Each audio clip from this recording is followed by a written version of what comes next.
Merhaba arkadaşlar, yepyeni haberlerle karşınızdayız. Hande Erçel sosyal medyada Türkiye'nin en çok takip edilen oyuncusu olma unvanını hala üzerinde taşıyor. Instagram'da 31 milyon takipçisini geride bırakan Hande Erçel, yeni dizisi Bambaşka Biri ile son dönemde sosyal medyanın gündeminden düşmeyen biri oldu. Güzelliğiyle hayranlarını mest eden oyuncu, Instagram'da paylaştığı seksi pozlarıyla da sıklıkla magazinin basınında konuşulan birisi olmayı başarıyor.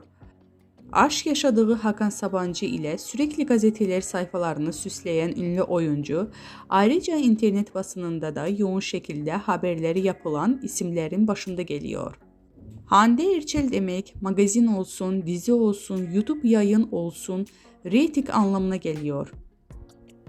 Erçel ile ilgili yapılan her haber hayranlarına çok yoğun bir şekilde ilgi gösteriyor.